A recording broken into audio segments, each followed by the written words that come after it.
میں سمجھتا تھا یہ صرف پیو کوئی نہیں، یہ تو ماں بھی کوئی نہیں، یہ تو کھوتی کا پتر لگتا ہے مینوں، یہ تو کسی جانور کا بچہ ہے یار. جب میں حیران ہو گیا یار، ایسا یتیم العلم یزید الفکر خبیث النسل والاصل والعقل مطمئن کمینہ انٹرنیشنل بغیرت تو جیل دی کتی ہے جڑا جیل میں حرام دا رونقا ہے. اور شیخ عبد القادر جیلانی کو کچھ لوگ ملنے کے لیے آئے تو جب ان کے پاس پہنچے تو ان کا ایک جو غلام تھا اس نے لوٹا جو رکھا تو لوٹے کی ٹوٹی قبلہ کی طرف نہیں کی، تو شیخ عبد القادر جیلانی غوث پاک سرکار رضی اللہ تعالیٰ عنہ کو اس پر ملال ہوا، تو آپ نے جلال سے اس کی طرف دیکھا تو وہ آپ کی نگاہ کی تاب نہ لاتے ہوئے جاں بحق ہو گیا. شاہ نقشبند بخاری علیہ رحمہ نقش بندیوں کے امام ہیں. آپ کابل میں تشریف لائے تو بادشاہ کے گھر میں کام کرنے والی ایک خاتون آپ سے روحانی نسبت قائم کر لیتی ہے. جو اس کی ہم منصب تھیں انہوں نے اس سے حسد کیا اور بادشاہ کے گھر کا زیور چوری کر کے اس پر الزام دھر دیا اور گواہیاں بھی دے دی. بادشاہ کو بڑا غصہ آیا، اس نے کوئی بات سنے بغیر کہا کہ اس کو لے جاؤ اور محل کی چھت سے اوپر گرا دو. خیر اس کو چھت پہ لے گئے، جب پھینکنے لگے تو اس کے دل میں خیال آیا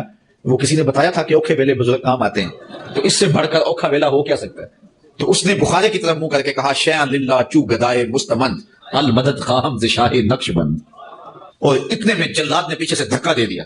جب وہ نیچے گئی تو حضرت شاہ نقشبند بخاری نے پکڑ کے آرام سے زمین پہ رکھ دیا. تو حیرت زدہ ہوگی، حضرت آپ کب آئے تھے؟ کہا تو از چبارہ آمدی من از بخارا آمدم. تو چبارے سے چل پڑی تھی، میں بخارے سے چل پڑا. خرقانی ایک بزرگ گزرے، یہ حضرت باعث بستامی کے سجادہ نشین تھے. اتنے بڑے آدمی تھے، اپنا جوبہ دیا محمود غزنوی کو. جب مشکل آئی تو دعا مانگنا آگے رکھ کے اللہ فتح دے دے گا. تو محمود کہتے ہیں جب سومناتھ کے مندر نہیں فتح ہو رہے تھے تو میں نے بابے کا جوبہ سامنے رکھ کے دعا کی تو اللہ نے مجھے فتح دے دی. کہتے ہیں بابا جی رات خواب میں ملے تو کہنے لگے تو نے کیا قیمت ڈالی میرے جوبے کی؟ کہا حضور کیا مطلب؟ فرمانے لگے تو میرا جوبہ سامنے رکھ کے دعا کرتا کہ یا اللہ ہندوستان کے سارے کافر مسلمان ہو جائے تو اللہ نے توفیق ایمان دے دینی.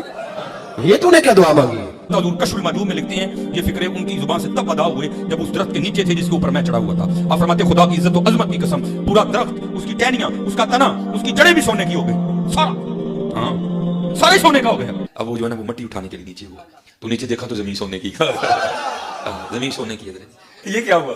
دائیں دیکھا تو سونا، بائیں دیکھا تو سونا، آگے دیکھا تو سونا، پیچھے دیکھا تو سونا. اب بابا جی نے کام کیا تھا، کیوں نہیں مٹی دیا ٹیما پڑھان دیا؟ اور کہتا ہے کہاں سے پکڑاؤں، مٹی ہے ہی جہاں تک نظر جاتی سونا ہی سونا ہے. بابا جی ایک سوال ہے بابا جی، اگر آپ ہوا میں سونا نکال سکتے ہیں بابا جی تو دیش کی غریبی کیوں نہیں مٹا دیتے بابا؟